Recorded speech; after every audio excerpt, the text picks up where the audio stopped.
That is a part of reimbursement. Gaurav सही बोला, exemption reimbursement की तरह ही है। हमारे टर्म में रिइंबर्समेंट है, उनके टर्म में सर इंटेंशन हो जाएगा मोहन सर। हमारे टर्म में वो उसी को रिइंबर्समेंट हम लोग कह रहे हैं और कुछ नहीं। अच्छा सर, एक दूसरा जो हमारा टॉपिक है, मतलब इस बार जो उठा है, फाइनेंस मिनिस्टर ने, मैंने सुना कि क्रिप्टो करेंसी के बारे में बात की। साइंसन भाई बहुत इंटरेस्टेड है टॉपिक में। या सर, हाँ। तो क्रिप्टो करेंसी को ले लिया और अभी हम बहुत, मतलब मैंने न्यूज में पढ़ा है कि क्रिप्टो करेंसी में मतलब अभी काफी बूम है, बहुत ज्यादा महंगा है, बहुत लोग आज इन्वेस्ट कर रहे हैं। और बिफोर कोरोना शायद ये इंट्रोड्यूस हुआ था, और कोरोना टाइम में बहुत से लोगों ने उस क्रिप्टो करेंसी में अपने इन्वेस्टमेंट डाले। लेकिन हम इस बार के बजट में हमने देखा कि इन लोगों ने उससे भी 30% का टैक्स लगा दिया है, इंक्लूडिंग 1% और चार्ज और लगाया है, 31% कह सकते हैं जैसे। तो ये देख करके भी थोड़ा सा मुझे मतलब मुझे सही नहीं लगा, क्योंकि देखिए वो जो ये इन्वेस्टमेंट भी किया गया है, तो इसमें बहुत ज्यादा परसेंटेज मिडिल क्लास और लोअर मिडिल क्लास लोगों ने किया है। ऐसा नहीं है कि भाई सिर्फ करोड़पति लोगों ने ही किया है, बहुत ज्यादा संख्या ऐसे लोगों की है जो लोअर मिडिल क्लास लोग हैं। एक्सपेक्टेशन लेकर के भाई हम इसमें इन्वेस्ट करेंगे, और लोअर मिडिल क्लास बिटकॉइन पे lower middle class middle class ने किया, लेकिन लोअर मिडिल क्लास शायद नहीं किया होगा क्रिप्टो पे इन्वेस्टमेंट। अब एक्चुअली सर क्या है ना कि क्रिप्टो करेंसी आपको ऐसा तो है नहीं कि भाई आपको एक खरीदना है, आप उसके 1/10 पार्ट को भी खरीद सकते हैं। ये उन लोगों की पॉलिसी रहती है कि आप उसके मतलब फ्रैक्शनल पार्ट को भी खरीद सकते हैं। तो थोड़ा थोड़ा ही अमाउंट लेकिन लोगों ने लगाया है, मैंने ये नोट किया है सर। नहीं किसी को एक नई क्रिप्टो करेंसी नहीं मिल पाया तो उसने 1/10 ही खरीद लिया। अरे मोहन सर, लिटरली अगर हम चारों में से सबने अपना अपना फंड लगाया ना, तब भी हमें एक क्रिप्टो करेंसी नहीं मिलेगा मोहन सर, उसका फ्रैक्शन ही खरीदा जाता है नॉर्मली। क्रिप्टो करेंसी, एक क्रिप्टो करेंसी का अभी मैं बता दे रहा हूँ, जस्ट एक मिनट, इसीलिए मैं ये खोला हुआ था, इसी के लिए नेट खोला ही हुआ था, मैं बता दे रहा हूँ। 25 लाख या 35 लाख है सर? 35 लाख के नीचे होगा ही नहीं प्रभु, 35 लाख के नीचे जाएगा ही। हाँ 35 लाख होगा सर लगभग। नेट चला गया क्या मेरा? कनेक्टेड तो है भाई, क्या दिक्कत है? थोड़ा नेट का इशू है फिलहाल। मैं देख लेता हूँ सर। हाँ आप देखिए तो अपना क्या दिखा रहा है अंदर में, चेक कर लीजिए ना। क्या चेक करना है? देखिए ना BTC to price sir, BTC to, ये देखिए बीटीसी टू INR देखिए, बीटीसी देखिएगा, इथर मत देखिएगा। समथिंग अराउंड 30 पे कर रहा था ना ट्रेड। हाँ 32 चल रहा है अभी, 32 लाख। नेट का क्या इशू हो गया प्रभु? हेलो, हाँ नहीं आप बोलिए, मेरा नेट का पता नहीं क्या इशू हो गया। अच्छा करंट ट्रेडिंग चल रहा है आपका अराउंड 32 लाख चेंज बोलेंगे हम, 32 लाख के अराउंड। अच्छा वन बिटकॉइन। अच्छा 1 बिटकॉइन, ठीक है सर, ओके। अरे सैफ भाई कट गए क्या? हाँ सैफ भाई कट गए, रुकिए उनको लाइन पे लेते, 1 सेकंड होल्ड, 1 सेकंड जस्ट।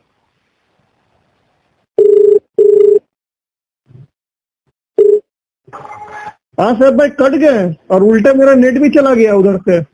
क्या हो गया, लाइन कटा है क्या? नहीं लाइन नहीं कटा, मेरा नेट चला गया था थोड़ा देर के लिए। हाँ देखिए तो ये, हाँ मोहन सर आप कह रहे थे बिटकॉइन का प्राइस पूछ रहे थे, एक बार चेक कर लीजिए, मैं चेक कर रहा हूँ, अभी चेक कर रहा हूँ। 30 लाख चल रहा है मेरे को तो सर 30,96,000। 512.18 रुपीज। हाँ वही तो बोले। हाँ सर, हाँ। एक बिटकॉइन कौन खरीदता है? बिटकॉइन कोई एक खरीद ही नहीं सकता, उसका फ्रैक्शन नहीं खरीदा जाता है। काइंड ऑफ आप ये समझ लीजिए ना, बिटकॉइन एक प्रॉपर्टी जैसा आजकल हो चुका है। जरूरी नहीं है कि आपको पूरा जमीन का टुकड़ा खरीदना चाहिए, आप छोटा सा पोर्शन भी खरीद सकते हैं। कॉइन खरीद सकते हैं मोहन भाई, बहुत छोटा, सोना जैसा। सोना बिल्कुल सोना। प्रॉपर्टी भी सोना है, 1 किलो नहीं खरीद सकते जल्दी, मतलब भाई 1 किलो में मेरा जीवन भर में नहीं खरीद सकते, 1 किलो 7 लाख पड़ेगा भाई। बीटीसी चल रहा है सर, वही मतलब क्रिप्टो करेंसी के साथ भी यही है। हाँ 30 लाख 35 लाख का है, तो हम एक नहीं खरीद सकते। उसी तरीके से सोने का कह रहा हूँ, 1 किलो हम नहीं खरीद सकते भाई। इथर चल रहा है आपका 2.5 लाख का, और ये बीटीसी चल रहा है आपका ये 30 लाख का फिलहाल। 31 लाख है लगभग, 31 लाख है बीटीसी और इथर चल रहा है आपका ये 2.5 लाख का, ऑलमोस्ट 2.5 का है फिलहाल। हाँ संदीप भाई, वो तो ठीक है सर, इनका इनका क्रिप्टो करेंसी से क्या मतलब है? ये हम तो अलग अलग करेंसी के बारे में बात कर रहे हैं, क्रिप्टो में ही ये आ रही है, जैसे हाँ? डोगा कॉइन भी हो गया, ये बिटकॉइन भी हो गया, हाँ और एक और अभी आप नाम ले रहे थे। इथर इथर ये था। और ये क्रिप्टो करेंसी, तो ये सबको इंक्लूड के ही बोल रहे हैं क्या ये लोग? हाँ हाँ include सरकार जो बोल रही है। हाँ सबको इंक्लूड किया इसमें। अच्छा सा वो साइंदन भाई बता पाएंगे, उनको थोड़ा ज्यादा इसमें इंटरेस्टेड है। मैं क्रिप्टो में अच्छा। थोड़ा नया हूँ। साइंदन भाई आप बताइए भाई। हाँ, इसमें जो मैंने अभी तक स्टडी किया ना बजट में, ये एक्चुअली मेरा पॉइंट ऑफ व्यू पूछेगा तो मैं बहुत ही मतलब ये बोलूंगा कि ये बहुत वेलकमिंग मूव है जो हमारे फाइनेंस मिनिस्टर ने किया है। एक्चुअली अभी तक ऐसा एक जो भी क्रिप्टो करेंसी या स्पेसिफिकली जो टर्म यूज हुआ है ना हमारे बजट में, इस बार फाइनेंस बजट में उन्होंने मेंशन किया वर्चुअल डिजिटल एसेट। हाँ वर्चुअल डिजिटल एसेट जी, एनएफटी भी है, तो वो डिजिटल एसेट हो गया था एनएफटी। हाँ, तो ये सब कवर हो जाता है इसमें, क्रिप्टो करेंसी ले लीजिए, एनएफटी ले लीजिए। तो अभी तक क्या थी ना, अभी तक मेंटालिटी ये चल रहा था स्पेशली इंडिया में, तो अभी तक वही मार्केट में यही हवा चल रहा था कि भाई क्रिप्टो करेंसी इलीगल हो जाएगा या बैन हो जाएगा, ठीक है। तो एटलीस्ट वो वाला पॉइंट अब रूल आउट हो गया कंप्लीटली, क्योंकि जैसे ही आप इसको टैक्स स्लैब में जोड़ रहे हो, जैसे रेवेन्यू सेक्रेटरी ने भी बोल दिया, गौरव भाई बोल रहे थे कि नेक्स्ट फाइनेंशियल ईयर जब नेक्स्ट आईटीआर हम भरेंगे तो उसमें हमारा crypto currency virtual digital assets में जो भी हमारा आपका इन्वेस्टमेंट रहा है या वो जो भी गेम्स है वो टैक्सेबल होगा at flat rate of 30%, right. तो ये अब लोग कॉन्फिडेंट हो गए हैं, या गवर्नमेंट एक कॉन्फिडेंस दे दी है कि you are free to invest in crypto currency. Like आगे कोई भी प्लान नहीं है अभी कि इसको हम बैन करने वाले हैं। हाँ मतलब पर गवर्नमेंट ने लीगलाइज नहीं किया है, मतलब टैक्स ले रहा है, लीगलाइज नहीं किया है। नहीं तो हाँ, अभी टैक्स इसमें ले रहे हो बात तो कर रहे हैं। लीगलाइज ही है ना फिर। जो नहीं ऐसा नहीं होता है, ब्लैक मनी लीगलाइज नहीं रहता तो ब्लैक मनी पे टैक्स नहीं ले सकता है। लेकिन ब्लैक मनी पे टैक्स ले सकते तब टैक्स ले सकते जब आप उस ब्लैक मनी को फ्लो पे ला रहे हो, मतलब आप अपना ब्लैक मनी डिक्लेयर कर रहे हो, तब वो गवर्नमेंट ने एक स्कीम निकाला था कि हाँ आपको एक टैक्स देना पड़ेगा उस ब्लैक मनी पे। लेकिन उसको फिर भी तो लीगलाइज हो गया ना, वो पैसा आपने टैक्स भर दिया जो आपको भरना चाहिए था, आपने वो टैक्स छुपाया था, आपने ब्लैक मनी बनाया था। मैं आपका नहीं बात कर रही हूँ, मेरा नहीं, फॉर एग्जाम्पल किसी पर्सन ने ब्लैक मनी बनाया था, उसने टैक्स छुपाया था, उसके बाद जब उसने डिक्लेयर किया गवर्नमेंट के सामने, तो गवर्नमेंट ने बोला तुम मुझे इतना टैक्स दे दो, मैं तुम्हारा इसको मेन स्ट्रीम मनी मान लूंगा, तो फिर तो लीगलाइज हो गया। फिर वो क्रिप्टो के साथ भी तो यही तो कह रहे हैं, लीगलाइज हो गया क्रिप्टो। नहीं बात है। हाँ देखिए, अभी यहाँ तो लीगल का जो यूज कर रहे हैं ना, लीगल जो वर्ड है वो थोड़ा ब्रॉड पर्सपेक्टिव, अभी ये पर्सन टू पर्सन वेरी करेगा किस टर्म में हम लीगल वर्ड यूज कर रहे हैं, ठीक है। अभी अगर आप बोलिएगा कि हम बैंक में जाके अगेंस्ट बिटकॉइन हम कुछ अमाउंट लेना चाह रहे हैं बैंक में, वो लीगल टेंडर नहीं है। उस पर्सपेक्टिव में देखेंगे तो वो इलीगल है, ठीक है, क्योंकि वो एक्सेप्ट नहीं कर रहे हैं अभी। लेकिन अभी अगर हम क्रिप्टो में इन्वेस्ट कर रहे हैं, इंडियन जो बिटकॉइन एक्सचेंजेस है, जैसे मुझे कुछ याद है, शायद कॉइन डीसीएक्स करके है, वजीर एक्स है, ये सब है, कुबेर भी है। तो इसमें से एटलीस्ट ये रूल आउट हो गया कि भाई इसमें आप जो भी इन्वेस्टमेंट है आपके, वो बैंड नहीं है या वो इलीगल नहीं है, अगर हम लीगल टर्म्स में बात करें, ठीक है। वो कह रहा अभी इसके पीछे पॉइंट क्या है ना, इसके पीछे पॉइंट ये है कि अभी पहला चीज तो ये हो गया, वर्चुअल डिजिटल एसेट्स का वर्ड का यूज हुआ है यहाँ पे। तो इसमें वही है कि आप क्रिप्टो करेंसी अगर स्पेसिफिकली बात करें तो इसमें इन्वेस्टमेंट हम कंटिन्यू कर सकते हैं, एज इंडियन में कोई टेंशन नहीं है। बस वही है कि आपका जो भी इनकम आ रहा है, मतलब जो भी क्रिप्टो करेंसी में गेन आप रियलाइज कर रहे हैं, तो वो भी आपका as a part of income treat किया जाएगा, जो कि टैक्स होगा 30% फ्लैट रेट। अभी इसके पीछे और एक पॉइंट ये है कि इसी फाइनेंशियल ईयर जो FY23 है, इसमें और एक बात चल रहा है, प्रपोजल भी आ गया है कि इंडियन गवर्नमेंट जो है एक डिजिटल करेंसी अभी लॉन्च कर रही है, बेसिकली RBI लॉन्च कर रही है, जिसकी गारंटर रहेंगे सेंट्रल गवर्नमेंट। जैसे हमारा नोट रहता है, तो वो सेम वर्क करेगा जैसे हमारा करेंसी जैसे काम करता है ना, INR जैसे लिस्टेड है, वैसे ही वो डिजिटल करेंसी भी रहेगा, जो भी which will be based upon blockchain technology, ठीक है। या सर, मुझे भी यही लग रहा था, क्योंकि एक्चुअली ये लोग ना एक बैकअप क्रिएट कर रहे हैं ऑलरेडी, एकदम बैकअप बना दे रहे हैं। हाँ भाई बैकअप डेटा क्रिप्टो के बना रहे लिए हैं कि तैयार हो। क्रिप्टो के लिए अगर जो आप कर सकते हो तो हम भी एक नया जॉइंट निकाल रहे हैं कि ये लोग यही बैकअप क्रिएट कर रहे हैं ताकि अपनी जब ये करेंसी इंट्रोड्यूस करेंगे ना सर, तो उसके लिए जो एक सपोर्ट सिस्टम चाहिए ना सर, वो इनको ढूंढने की जरूरत नहीं पड़ेगी, वो ऑलरेडी बनी रहेगी। हाँ बिल्कुल। और और इनफैक्ट ये introduce शायद करेगी हमारी तो गवर्नमेंट ये ने भी जो रहेगा। पहली बार रिकॉग्नाइज की है ये चीज, एटलीस्ट मेरे इंफॉर्मेशन में मैं गलत हो सकता हूँ, दूसरे कोई गवर्नमेंट से अभी कोई वोकली या पब्लिक प्लेटफॉर्म में ये मतलब इसके ऊपर चर्चा भी नहीं किया है कोई भी दुनिया के गवर्नमेंट में। तो ये तो मैं बोलूंगा कि बहुत ही अच्छा प्रो ग्रोथ मूवमेंट के हिसाब से इसको लाया गया है हमारे इंडिया में। तो मैं तो बहुत ही ये मतलब इसके फॉर में हूँ, तो ये अच्छा मूव लिया गया है हमारे फाइनेंस मिनिस्टर की नहीं तरफ। सर, मैं भी इसके पक्ष में हूँ, क्योंकि देखिए ये ऐसा मूव होगा ना जो और कंट्री इसे ले नहीं पा रही है। जैसे अभी ब्रिटेन के बारे में मैं न्यूज पढ़ रहा था अभी 1-2 महीने पहले कि वो बिटकॉइन लेके आने वाली है, बट उन लोगों ने इंट्रोड्यूस नहीं किया अभी तक।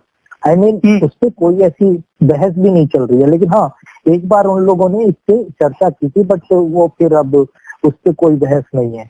और भी अगर जो कंट्रीज में देखी जाए तो वैसे तो मिलेनियर जो है ये एलोन मस्क, वो जरूर इसको वो करता है। संजय मैं एक चीज बस करेक्ट करूंगा, इंडिया हाँ, आप कह सकते हैं कि ऐसा बड़ा कंट्री में से एक है जिसका फाइनेंस बहुत बड़ा है, जिसने बिटकॉइन लॉन्च किया। छोटे मोटे जो टैक्स हेवन मतलब छोटे मोटे जो कंट्री है, बहामास हो गए या फिर मिडिल ईस्ट के कुछ कंट्री, छोटे मोटे कंट्री जो है, मिडिल ईस्ट के बड़े कंट्री नहीं छोटे कंट्री, उन्होंने शायद किया है, जहां तक मेरे को याद है उन्होंने शायद लॉन्च किया है। बड़े कंट्री में इंडिया ही पहला लॉन्च कर दिया ऑलरेडी। हाँ ओके। हाँ, बड़े कंट्री में इंडिया ही है जिसने लॉन्च किया, बड़े कंट्री में, मतलब इंडिया के साइज हाँ, का इंडिया में भी तो अभी इन प्रोग्रेस ही है जो हाँ। डिजिटल करेंसी की बात कर रहे थे। हाँ उन्होंने लॉन्च किया कि नहीं पता नहीं, लेकिन उन्होंने जैसे इंडिया ने अनाउंस किया, उन्होंने अनाउंस किया था। 2-3 देश बहामास वगैरह ने अनाउंस किया था, जहाँ तक मैं गलत नहीं कह रहा हूँ तो। हाँ। वो 1-2 देश है, लेकिन उनका उतना चला नहीं है, ये भी फैक्ट है, क्योंकि वो उतना बड़ा देश है नहीं। तो इंडिया एक बहुत बड़ा देश है, बड़े देश में बड़े बजट में या फिर बड़ा जीडीपी में इंडिया ही है पहला जिसने ये लॉन्च किया। टॉप 10 जीडीपी की अगर बात करें तो मेरे को लगता है शायद इंडिया नहीं किया, अगर गलत मैं भी नहीं कह रहा हूँ तो। मेरे को भी उतना याद नहीं है ना कि शायद इंडिया ने ही पहला है, टॉप 10 जीडीपी में इंडिया पहला है शायद। हाँ सर, मुझे भी ऐसा लगता है। क्रिप्टो में क्या इन्वेस्ट कर रहे हैं क्या आप लोग? नहीं सर, मतलब अभी तक तो नहीं सोचा है। कीजिए, बहुत अच्छा है क्रिप्टो। मैं तो सोच रहा हूँ कि देखिए अगर जो किसी को इन्वेस्ट करना है तो मुझे लगता है कि अभी मतलब जो मैंने न्यूज पढ़ी है और चीजें जानी है, अभी कुछ दिन अभी जो टाइम है इन्वेस्टमेंट करने के लिए गवर्नमेंट पॉलिसीज में, वो अच्छा टाइम है, क्योंकि गवर्नमेंट बहुत सारे बॉन्ड्स जारी करेगी। और देखिए गवर्नमेंट पर तो भरोसा किया ही जा सकता है, ऑब्वियस सी बात है। और अभी गवर्नमेंट बहुत ज्यादा बॉन्ड और इस टाइप की चीजें इन्वेस्टमेंट की निकालेगी। हाँ बिल्कुल, तो जिसके पास है पैसे वो इन्वेस्ट करे, बेटर अपॉर्चुनिटी है आगे के लिए। क्योंकि देखिए जिस तरीके से इकोनॉमी बूम करेगी, जो एक्सपेक्टेशन है, और गवर्नमेंट भी चाह रही है कि 9.2 या 9.5 की जीडीपी ग्रोथ रखी जाए। और अगर जो और भी आप जितने भी इंटरनेशनल सर्वे देखें, और जो भी इंटरनेशनल बैंक है ये जो सर्वे करते हैं और रिपोर्ट देते हैं, वो भी ये कह रहे हैं कि हाँ आराम से इंडिया की ग्रोथ रेट 9 तक रहेगी, 8+, 7+। तो काफी मतलब कह सकते हैं कि सर अच्छा रिटर्न मिल सकता है। हाँ वो भी बात है। हार्ड करेंसी को अपने होल्ड, मतलब हार्ड करेंसी जितना होल्ड इंडियंस करते हैं शायद कोई भी देश में लोग इतना, मुझे जहाँ तक नहीं पता है, नहीं करते हैं। इंडिया में भी तो अभी ट्रेंड चेंज हो रहा है। हार्ड करेंसी क्या, अभी तो सब तो उसमें आ गया ना, क्या नाम है अपना, ये चलाते हैं डिजिटल चलाते हैं सब अपना, डिजिटल मतलब क्रिप्टो वाला नहीं, डिजिटल वाला यूपीआई वाला तो डिजिटल चलाते हैं। फैब भाई तो दिन भर में वही डिजिटल में रहते हैं, साइंसन भाई और हम तो जाते कहाँ पैसा लेके जाते, उस दिन खाने गए थे कहाँ पैसा। हाँ मैं डेफिनेटली अभी मतलब ये चीजें चेंज हुई है। एक दो साल में देखा गया है कि भाई बहुत से लोग मूव हुए हैं इस सब चीजों पे। ऐसे उस दिन लेकिन बहुत से अभी भी लोग हैं कि डिजिटल तो है लेकिन उसको उस तरीके से यूज नहीं करते हैं, मतलब उनका हाँ मेजोरिटी तो नहीं करते। मैं भी आपसे वे करनी जो मतलब एक्सपेंडिचर जो है, मतलब खर्च करने का जो तरीका है वही हाँ नहीं, मैं वही वाला है। इत्तेफाक रहता हूँ इस चीज से, मैं पूरा इत्तेफाक। आप जो कहना चाहते हैं कि मेजोरिटी लोग नहीं करते, वो सच है, मेजोरिटी अभी तक उतना में नहीं गई है, लेकिन आस्ते आस्ते जाएगी, आस्ते आस्ते जाएगी। क्या है, आस्ते आस्ते होगा, क्योंकि ये एक बैग में नहीं कहना है कि पूरा एक बिहेवियरल चेंज, जैसे अपना अश्विन ग्रोवर कहते हैं, शार्क अश्विन ग्रोवर जी कहते हैं बिहेवियरल चेंज, और ये एक दिन में नहीं आएगा, तुम ये कर नहीं पाओगे, तो थोड़ा आस्ते आस्ते टाइम लगेगा। अनुपम मित्तल जी जैसे कह रहे हैं, थोड़ा आस्ते आस्ते टाइम लगेगा, थोड़ा आस्ते आस्ते चीज होगा। अच्छा कोई बात नहीं। तो अभी देखिए हमने क्रिप्टो पे डिस्कशन किया, टैक्स पे डिस्कशन किया। अब मेरा सवाल था कि जो गवर्नमेंट ने, ठीक है, ये जो इंडिया के जो सारे पोस्ट ऑफिस है, जो आई बिलीव अराउंड 1.5 लाख थे, उन्होंने बैंकिंग सिस्टम के अंदर लाने का फैसला किया इस बजट। क्या कहते हैं, एक बार फिर इंडिया के जो पोस्ट ऑफिस है, हाँ, ठीक है, जो अराउंड 1.5 लाख थे, हाँ, उनको उन्होंने बैंकिंग सिस्टम के अंदर लाने का फैसला किया है इस बजट। अच्छा, तो आप लोगों का इस पे क्या राय है?